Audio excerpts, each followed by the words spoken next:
Subscribe કરો એ high news India ચેનલને, પછી યુટ્યુબ એપ પર બેલ આઇકોનનું બટન દબાવો અને નિહાળો એ high news India channel. Audio Jungle. Vav Tharad જિલ્લાના થરાદ તાલુકાના ચાચર ચોક ગામે નવરાત્રી પર્વ દરમિયાન ત્રીજી પેઢીથી મુસ્લિમ સમાજના ભક્તો દ્વારા દેશી ગરબા ગવાય છે. વર્ષો પહેલા ગુલ મોહમ્મદ રાઉમા અને અમીર મોહમ્મદ રાઉમાથી શરૂઆત થયેલી આ પરંપરા આજે પણ અયુબ કાજી, હંસાબેન જોશી અને લક્ષ્મણ ભગત ગોહિલ જેવા લોકોએ આગળ વધારી છે. ગરબા મહોત્સવ દરમિયાન ખેલૈયાઓએ ગરબાની રમઝટ બોલાવી હતી.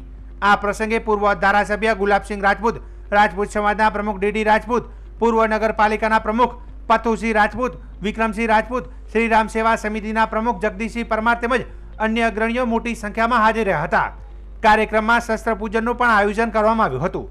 બંદૂક, તલવાર અને રિવોલ્વર જેવા વિવિધ શસ્ત્રોનું કાશીરામભાઈ પુરોહિત અને અમથુલાલ દવે પૂજારી દ્વારા પરંપરાગત મંત્રોચ્ચાર સાથે પૂજન કરવામાં આવ્યું હતું. શસ્ત્ર પૂજન બાદ મહિલાઓને ખેલૈયાઓએ મોડી રાત સુધી ગરબા રમીને નવરાત્રિની મજા માણી હતી અને દર વર્ષની જેમ આ વર્ષે પણ ગામ ગરબા સમિતિ અને શ્રીરામ સેવા સમિતિ દ્વારા વિજયાદશમીની વિશેષ ઉજવણી કરવામાં આવી હતી. પરંપરા, ભક્તિ અને ઉત્સાહ સાથે ઉજવાયેલા આ શસ્ત્ર પૂજન અને ગરબા મહોત્સવને લઈને રાજપૂત સમાજ સહિત અન્ય સમાજોમાં પણ ઉમંગ અને આનંદનો માહોલ જોવા મળ્યો હતો.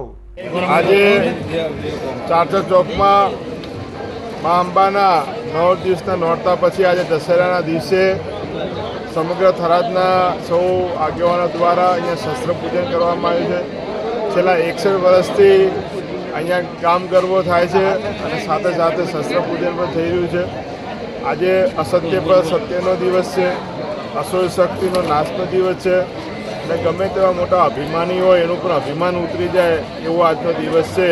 ત્યારે વિજયાદશમીના સૌ થરાદવાસીઓને હાર્દિક શુભકામના પાઠવું. વાવ થરાદને અલગ જિલ્લા તરીકે જાહેર કરાતા એક તરફ લોકોમાં ખુશીનો માહોલ છે, પરંતુ બીજી તરફ આરોગ્ય સુવિધાઓના અભાવે હાલાકી યથાવત છે. મુખ્ય મથક થરાદ ખાતે આવેલી સરકારી સબ ડિસ્ટ્રિક્ટ હોસ્પિટલમાં પૂરતા મશીનો હોવા છતાં જરૂરી સુવિધાઓ ઉપલબ્ધ નથી, જેના કારણે દર્દીઓને પ્રાઇવેટ હોસ્પિટલોમાં મોંઘા ખર્ચે સારવાર લેવી પડે છે. હાલમાં હોસ્પિટલમાં ક્વોલિફાઈડ સ્ટાફની અછત તેમજ કેટલીક મહત્વની સેવાઓ જેમ કે સોનોગ્રાફી અને એક્સરે સુવિધા ઉપલબ્ધ નથી. પરિણામે સામાન્ય પેટના દુખાવાથી લઈને ગર્ભવતી મહિલાઓ સુધીના દર્દીઓને પ્રાઇવેટ હોસ્પિટલોમાં ધક્કા ખાઈને 300થી 500 રૂપિયા સુધીનો ખર્ચો કરવો પડે છે. આ પરિસ્થિતિનો સીધો ફાયદો પ્રાઇવેટ હોસ્પિટલો ઉઠાવી રહી છે. ગામડામાંથી સારવાર માટે થરાદ આવનારા ગરીબ અને ભોળા લોકો માટે આ મોટી મુશ્કેલી બની રહી છે. હાલ કાળમાં કેટલીક જરૂરી દવાઓ પણ સરકારી હોસ્પિટલમાં ન મળતા પ્રાઇવેટ મેડિકલમાંથી ખરીદવી પડે છે, જેના કારણે આર્થિક ભારણ વધે છે. આ મુદ્દે લોકોમાં અસંતોષ વ્યાપી રહ્યો છે અને થરાદના ધારાસભ્ય તથા વિધાનસભાના અધ્યક્ષ શંકરભાઈ ચૌધરીને તાત્કાલિક પગલાં લેવા માંગ કરવામાં આવી છે. જિલ્લા બનવાનો આનંદ વચ્ચે આરોગ્ય જેવી પાયાની સુવિધાઓમાં ખામી રહેવી એ ચિંતાનો વિષય છે.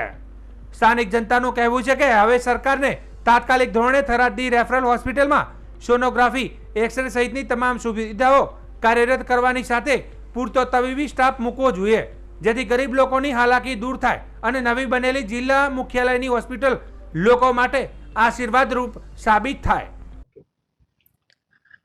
થરાદ જિલ્લો બન્યો છે એની અમને ખૂબ જ ખુશી છે. આવડા મોટા જિલ્લાની અંદર જો રેફરલ હોસ્પિટલ હોય અને રેફરલ હોસ્પિટલની અંદર રેડિયોલોજિસ્ટની જગ્યા ખાલી હોય અને લોકોને પ્રાઇવેટ હોસ્પિટલ જવું પડતું હોય છે, ત્યાં તગડા પૈસા આપવા પડે છે. હું સરકારને વિનંતી કરું છું કે તાત્કાલિક ધોરણે આની સુવિધા ઉપલબ્ધ કરાવે. અને બીજું, એક્સરે મશીન છેલ્લા ઘણા દિવસોથી બંધ છે, તો એ રેફરલથી અમને પ્રાઇવેટ હોસ્પિટલમાં જવું પડે છે પબ્લિકને, અને તગડા પૈસા આપીને એમનું આ એક્સરા કઢાવવો પડે છે. તો મારી એક સરકારશ્રીને વિનંતી છે કે તાત્કાલિક ધોરણે આની સુવિધા ઉપલબ્ધ કરાવે થરાદ રેફરલ હોસ્પિટલમાં. જો જિલ્લાની કચેરીઓ રાતોરાત જિલ્લામાં ઉપલબ્ધ થઈ શકતી હોય તો આ તો વર્ષો જૂનું થરાદ રેફરલ હોસ્પિટલ છે, એમાં રેડિયોલોજિસ્ટ કેમ ના આવી શકે, એક્સરે મશીન કેમ ના આવી શકે? મને પર્સનલી હું એવું માનું છું કે આમાં કોની મિલી ભગત હોઈ શકે?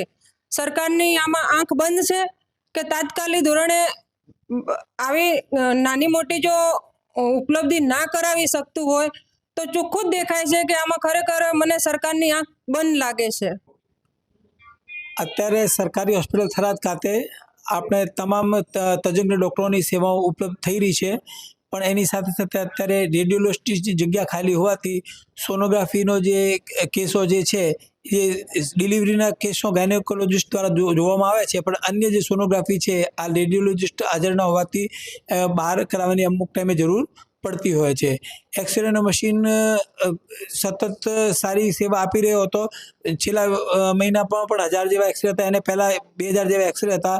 અત્યારે એક્સરે મશીનમાં ખરાબી આવવાથી આપણે એની રિપેરિંગ માટે એન્જિનિયરને જાણ કરી છે, જે ટૂંકમાં ચાલુ થઈ જશે. થરાદ નગરમાં રાષ્ટ્રીય સ્વયંસેવક સંઘ દ્વારા શતાબ્દી વર્ષ નિમિત્તે વિજયાદશમીનો ભવ્ય કાર્યક્રમ ગાયત્રી હાઈસ્કૂલ ખાતે 4 થી 6 વાગ્યા સુધી યોજાયો હતો. કાર્યક્રમની શરૂઆત શારીરિક પ્રત્યાક્ષિક પરંપરાગત શસ્ત્રપૂજન સાથે કરવામાં આવી હતી. બાદમાં બૌદ્ધિક વક્તવ્ય બનાસકાંઠા મહેસાણા વિભાગ પ્રચારક રવિભાઈ ગજ્જરે આપ્યું હતું.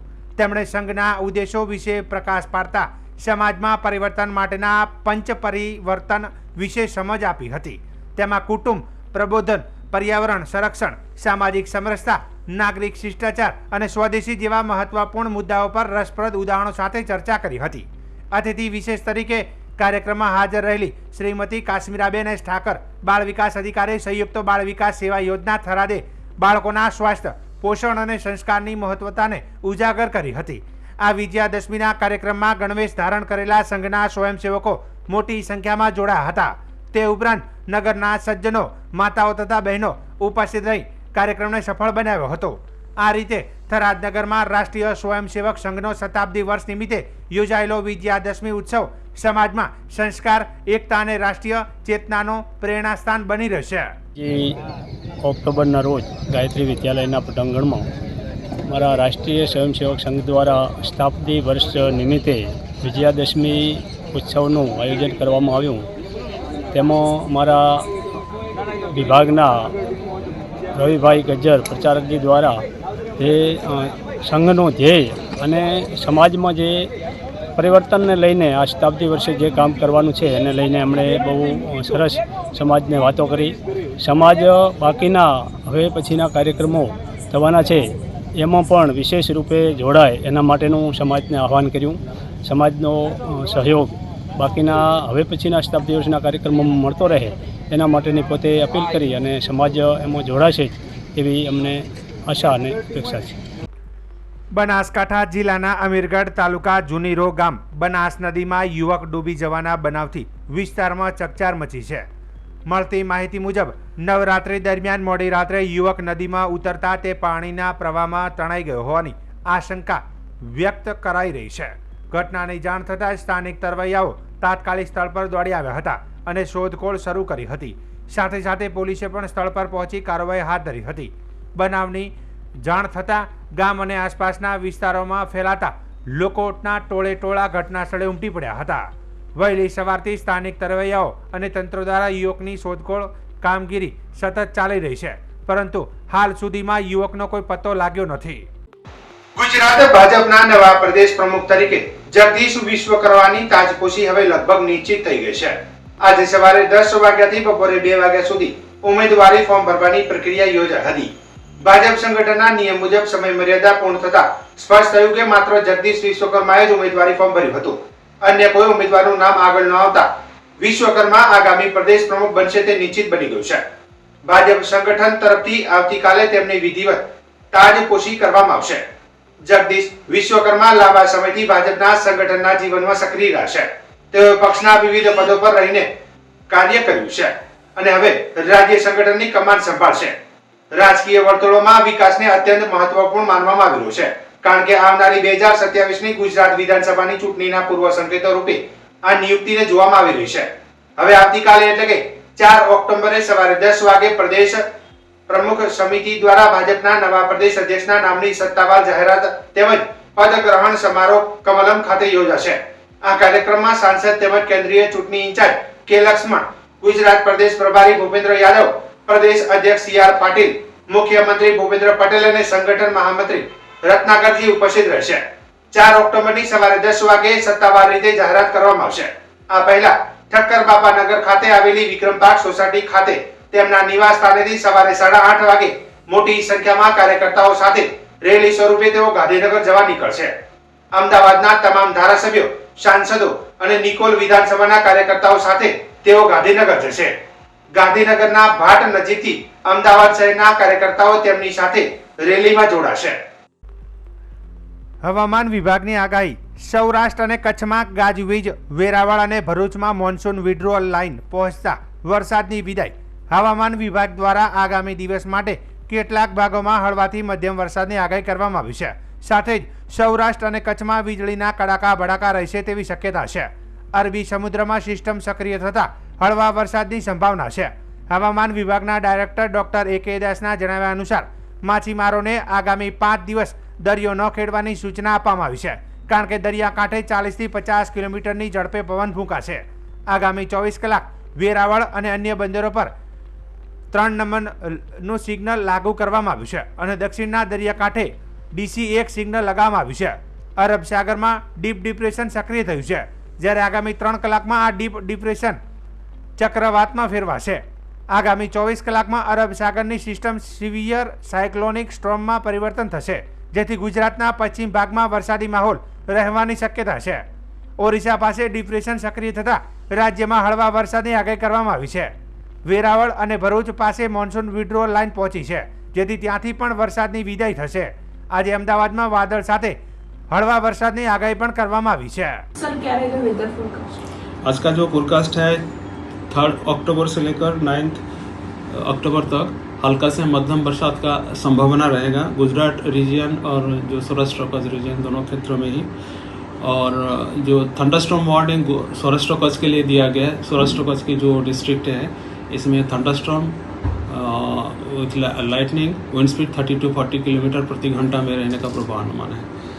अभी जो फिशरमैन भाई के लिए वार्निंग दिया गया है अगले 5 दिन के लिए, दोनों क्षेत्रों ही हमारा नॉर्थ और गुजरात को तटीय क्षेत्र जो है ऑफ एंड अलॉन्ग एंड जो साउथ का दक्षिण का जो ऑफ एंड अलॉन्ग गुजरात तटीय क्षेत्र है इसमें फिशरमैन वार्निंग दिया गया है। इसमें स्क्वेली वेदर के साथ आपका विंड स्पीड पहला दिन 45 to 55 किलोमीटर प्रति घंटा, गास्टिंग टू 65 किलोमीटर प्रति घंटा में रहेगा। फिर डे 2, डे 3, डे 4 इसमें विंड स्पीड थोड़ा कम हो जाएगी, मतलब 4, 5, 6 विंड स्पीड 40 to 50 किलोमीटर प्रति घंटा, गास्टिंग टू 60 किलोमीटर प्रति घंटा रहेगी। लेकिन फिर डे 5 में मतलब डे 7 अक्टूबर को आपका विंड स्पीड बढ़ेगी। इसमें विंड स्पीड जो रहेगी 50 to 60, गास्टिंग टू 70 किलोमीटर प्रति घंटा रहेगी।